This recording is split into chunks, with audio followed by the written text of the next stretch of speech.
ভাবতে পারছি না জানো মামা, 2 লাখ টাকা, 2 lakhs, অ্যামেজিং। তুমি ভাবতে পারছো? না আমি তো একদম মানে সত্যি সত্যি স্যাংশন করে দিয়েছে। বাবালি প্রমিস করেছেন পরের সপ্তাহে স্যাংশন হয়ে যাবে। আমি না ভাবতেই পারিনি জানো মামা, মন্ত্রী এত তাড়াতাড়ি কনভিন্সড হবেন। তবে একটা কথা ঠিক, maximum credit goes to Ranjan. তুই তুই কি কম ছোটাছুটি করেছিস? রঞ্জন না থাকলে আমার এই ছোটাছুটিটাই সার হতো। তুমি জানো মামা, ওর প্রজেক্ট ওয়ার্ক তুমি না দেখলে বিশ্বাস করতে পারবে না। মানে পালনের একটা নতুন মডেলও করে নিয়ে গেছে। আমি তো একেবারে সব দেখে থ হয়ে গেছি। সত্যি এই কথাটা বলতে এখন দ্বিধা নেই, পালন এখন রঞ্জনের প্রাণ।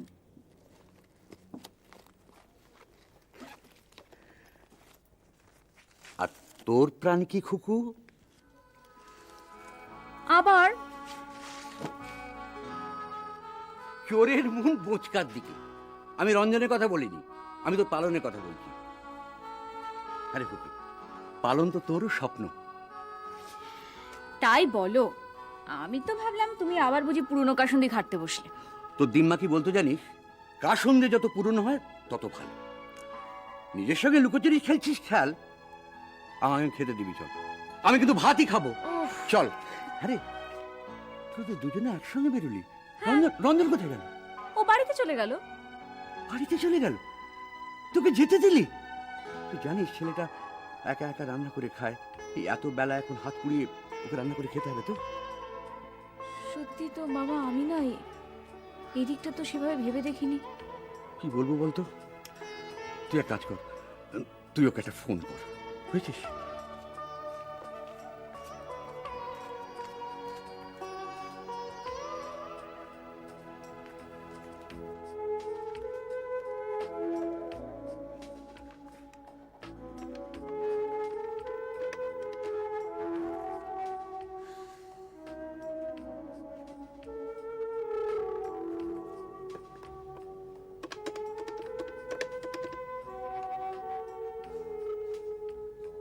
আশ্চর্য, রিং হয়ে যাচ্ছে অথচ কেউ রিসিভ করছে না ফোনটা। রঞ্জন ফেরেনি নাকি? ফিরে কোথায় গেল?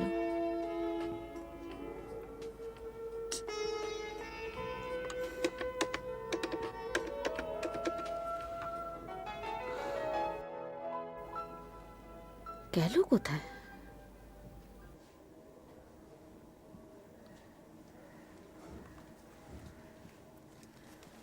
May I come in, sir? Yes, come in. I'm waiting for you. Sir, আপনি আমাকে ডেকেছেন? খুব তাড়া আছে? ডিউটি শেষ হবে তো দুপুর 2টোয়। তাই এখান থেকে কি বাড়ি, না অন্য কোনো গোয়েন্দাগিরির কাজ আছে? স্যার, আপনাকে স্পন্দনে অ্যাপয়েন্টমেন্ট দেওয়া হয়েছিল অ্যাজ এ নার্স না as a detective? Detective? Detective মানে জানেন না? রহস্যভেদী, যাকে সাদা মাটায় বলা হয় টিকটিকি। আপনি এসব কথা কেন বলছেন আমি বুঝতে পারছি স্যার। বুঝতে তো পারবেনই। আপনি বোঝানোর জন্যই তো বিমানকে সব কথাগুলো বলেছিলেন, তাই না? মৌনতা যদি সম্মতির লক্ষণ হয়ে থাকে তাহলে আমি আপনাকে কয়েকটা পরামর্শ দিতে পারি, যদি আপনি শোনেন। আমি শুনছি স্যার। মিস সোনালি, সরি সিস্টার সোনালি, আপনি দাবা খেলা বোঝেন? হ্যাঁ, নিশ্চয়ই বোঝেন। বোর্ডের চাল দিতে গেলে পেছনে হাতি ঘোড়ার সাপোর্ট আছে কিনা সেটা দেখে নিতে হয়। আপনার পেছনে কোনো সাপোর্ট আছে? সিস্টার সোনালি, স্পন্দন থেকে বাস স্টপ রাস্তা অনেকটা, আর নির্জনও বটে। নাইট ডিউটি করে ফেরার সময় তো বেশ সমস্যা হয়, তাই না? আপনি কি বলছেন? আমি তো কিছুই বুঝতে পারছি না স্যার। আপনি ঠিকই বুঝতে পারছেন, আর আমিও বুঝতে পারছি। আপনি এনিহাও আমার আর বিমানের কথাগুলো আপনি ওভারহিয়ার করেছেন। এখন এটাকে ক্যাশ করে যদি আপনি ফেলুদার মতো ভ্রষ্টাচারের বিরুদ্ধে দাঁড়াতে চান, তাহলে আপনার সমূহ বিপদ। ব্রজলাল মানিকদের সঙ্গে যে আপনার রিলেশনটা খুব বিটার, সেটা আমার নলেজে আছে। আপনি ঠিকই ভাবছেন ওরা ছেলে হিসেবে খুব সুবিধের নয়, কিন্তু আমার প্রতি ওরা খুব বিশ্বস্ত। সব সময় তো নেফ্রোলজির ডক্টর সেন আপনাকে পৌঁছে দিতে যাবে না। আপনাকে তো স্পন্দনে চাকরি করতে হবে নাকি? এ আপনি কি বলছেন স্যার? আমি তপতি সান্যালের কেসটা জানি, কিন্তু তার মানে আপনি স্বীকার করছেন, তাই তো? লুকিয়ে কথা শোনার অভ্যেস খুব খারাপ, ভেরি ব্যাড। না স্যার, মানে আপনার কাছে অতগুলো টাকার বান্ডিল দেখে আমার কিরকম একটা ডাউট হয়েছিল, কিন্তু স্যার আমি কথাগুলো শুনবো বলে শুনিনি। আসলে অতগুলো টাকার টাকা ইচ্ছে করলে আপনিও অতিরিক্ত টাকা উপার্জন করতে পারেন। আমি ব্রজলাল মানিকের ব্যাপারটা সামলে নেব। বাড়ি ফিরতে আপনার কোনো অসুবিধা হবে না, আপনি নিশ্চিন্তে বাড়ি ফিরতে পারবেন।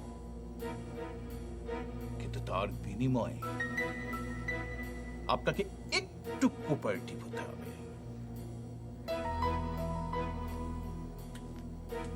সিস্টার সোনালি,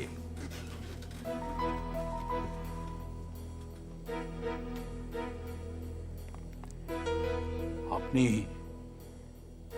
কিচ্ছু দেখেননি, কিচ্ছু শোনেননি। কি রাজি?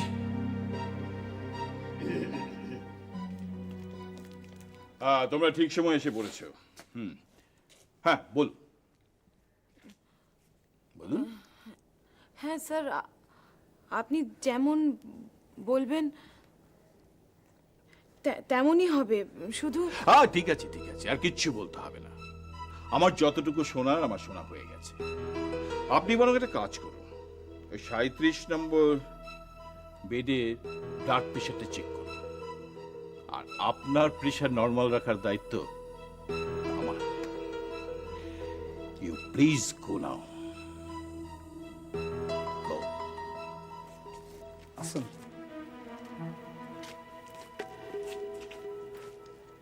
স্যার, পাগলিটাকে মানে সোনালীকে ভালো করে রোগড়ে দিয়েছে না? ও একটু ধমকানোতেই চুপসে গেছে। না না স্যার, এখন কিন্তু আমরা হাসছি, কিন্তু ওই বিমানবাবুর মুখে সব কথা শুনে আমি কিন্তু ভরকে গিয়েছিলাম। এই সোনালি যদি সবকিছু ফাঁস করে দিত, তাহলে আপনার রেপুটেশন কিন্তু স্যার একেবারে। স্যার হাড়বাড়াকে দই বড়া যেত। না, ও বলতে চাইছে যে আপনার রেপুটেশনটা নষ্ট হয়ে যেত। মানে স্যার আমাদের কি হতো স্যার? কিছু হবে না। তবে ব্রজলাল, হ্যাঁ বলুন স্যার। একটা কাজ আমাদের করে যেতে হবে। বলুন। সোনালীর ভয়টাকে জিইয়ে রাখতে হবে। ওই ভয়টা যতদিন থাকবে ততদিন আমরা আউট অফ ডেঞ্জার। আর এই কাজটা তোমাকেই করে যেতে হবে ব্রজলাল। আমি কি বলতে চাইছি তুমি নিশ্চয়ই বুঝতে পারছো? হ্যাঁ স্যার, শুরুটা আমি করব, শেষটা মানকে তুই পারবি তো? গুরু, তুমি যা বলো না মায়ের ইত্যাদ।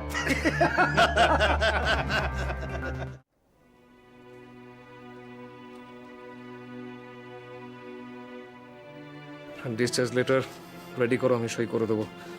পেশেন্ট পার্টিকে খবর দিন, পেশেন্টকে শিফট করতে হবে অন্য জায়গায়। স্যার ইমিডিয়েট ডায়ালিসিস করতেই হবে, টেকনিক্যাল হ্যান্ড তার খবর দেওয়া হয়ে গেছে, এখন আপনি বলছেন ক্যান্সেল করে দিতে? আমার কিছু করার নেই শুভ্রাংশু।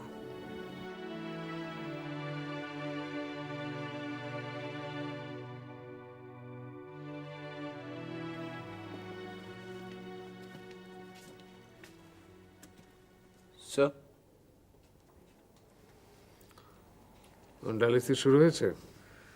নো স্যার, ক্যাথেটার দেওয়া হয়েছে, এখন আপনি যদি একবার গিয়ে চেক করে নেন। আমি কি আর কি করব, তুমি শুরু করো।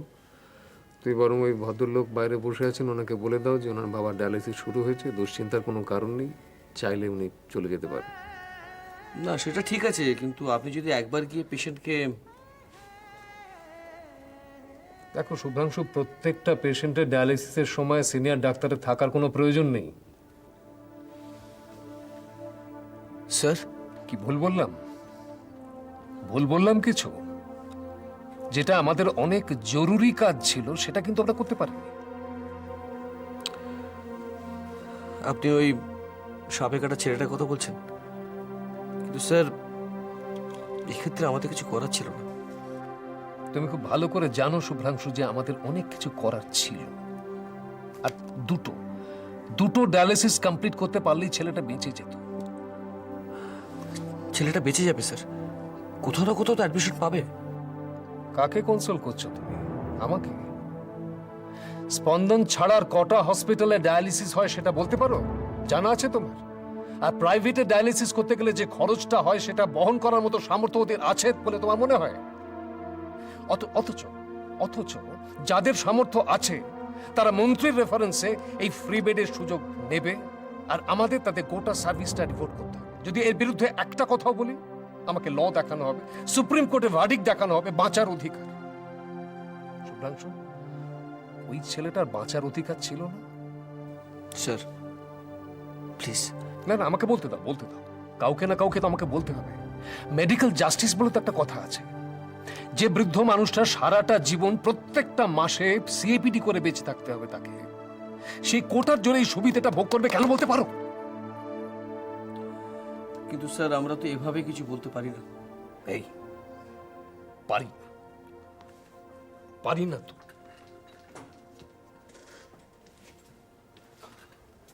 অথচ শুভ্রাংশু, তুমি লজিক্যালি ভেবে দেখো, এই সুমিত বাবুর বাবা যদি আরো 10টা বছর বেঁচে থাকেন, তাকে প্রত্যেকটা মাসে সিএপিডি করতে হয় এবং তিনি এই হসপিটালে থাকেন, তাহলে কতজন পেশেন্টকে আমাকে ফিরিয়ে দিতে হবে?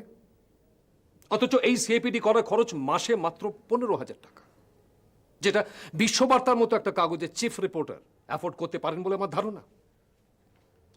কিন্তু সিস্টেম, প্রোটোকল,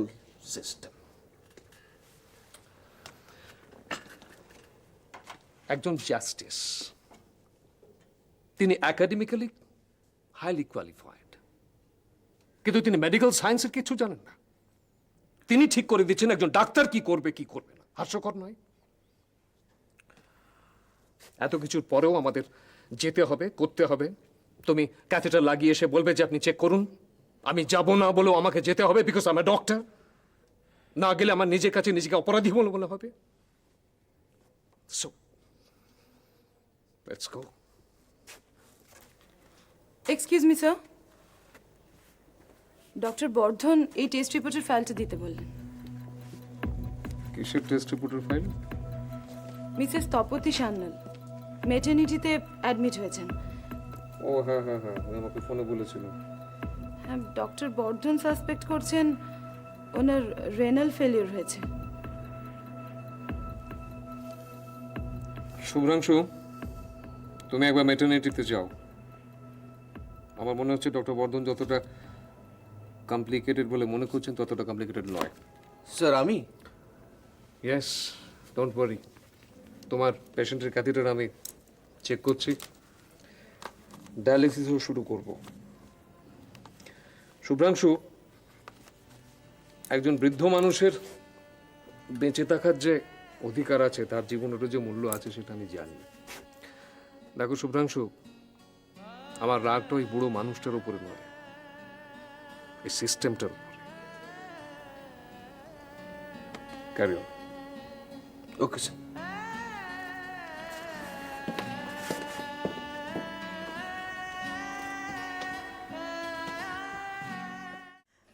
मैं कुछ नहीं सुनना चाहता, पैसा एडवांस हो गया और हजम भी हो गया। देखिए अभिजीत बाबू, इस लाइन में जवान का बहुत कीमत होता है, रेपुटेशन का मतलब समझते हैं ना? দেখুন, আমি বুঝতে পারছি, কিন্তু আপনি তো এদিকের অবস্থা বিবেচনা করবেন। পরের গাছের আম পারবো বললেই তো পারা যায় না। আমি মাখনকে কাজে লাগিয়েছি, কয়েকটা দিন সময় লাগবে। 1 महीना आपको बहुत कम लगता है क्या? ओके, मैक्सिमम और कैसे? इस बीच में काम हो जाना चाहिए, नहीं तो समझ गए ना। হয়ে যাবে, আপনি কোনো চিন্তা করবেন না। ये तो शाबाशी देने वाला बात है। ओके ओके, फोन रख रहा हूँ। देखिए, इस मामले में दोबारा फोन करना ना पड़े। Right sir.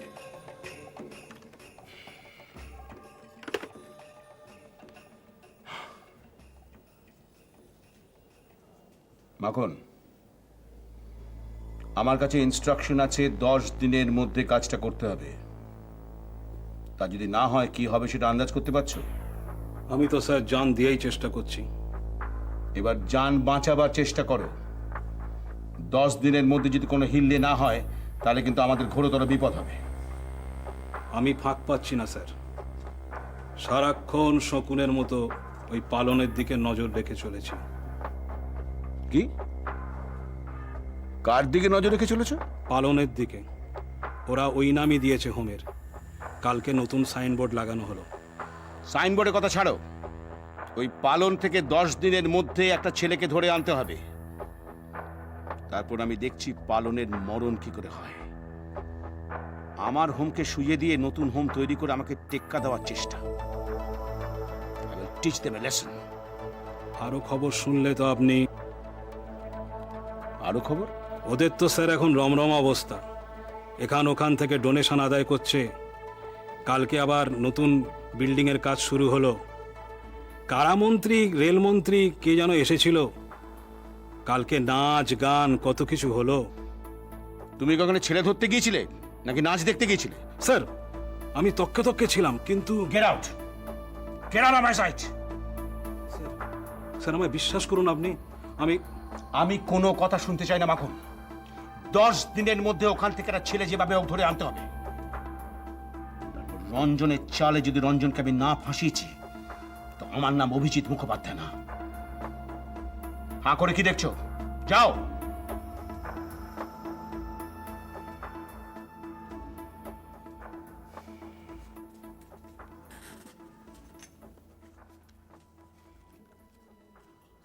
পালন,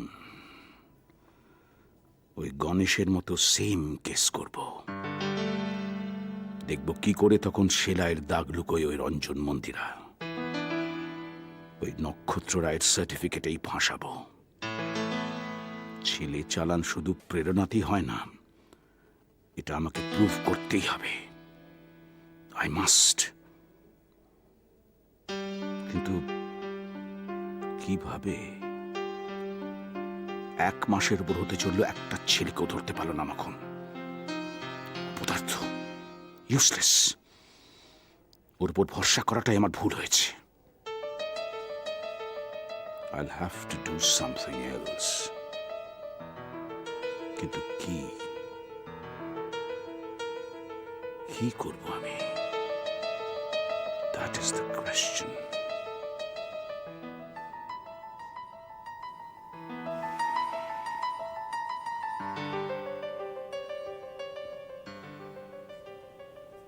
এত সহজ একটা উপায় অথচ আমার মাথাতেই আসেনি।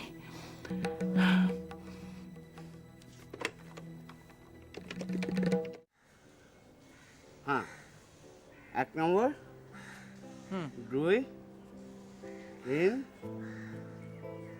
তারপর বলো। কি তারপর বলবো? মানে এরপর কি? 3, 4 নম্বর, 5 নম্বর? প্লিজ একটু নিজের মাথাটা খাটা না, সমস্তটা আমাকে বলে দিতে হবে? না, আমি তো আমার মাথাটা খাটাতে পারি, কিন্তু আমার মাথা খাটিয়ে আমি যেটা বার করব সেটা কি তোমার আদৌ মনোপুত হবে বলো? তা কেন? হ্যাঁ, তোমার যেটা বলার তুমি সেটা বলো। Thank you. হ্যাঁ, না না না না মন্দিরাদি, এটা তুমি কি বলছো বলো তো? পালনের ব্যাপারে আমি রঞ্জনদার উপরে কথা বলবো? আমার ঘরে কটা মাথা আছে বলো তো? এই দেখ, একদম বাজে কথা বলবি না। যদি কোনো সাজেশন থাকে বল, নাহলে ফালতু কথা বলবি না। না, আমাদের কি আদৌ সাজেশন দেওয়ার মতো কোনো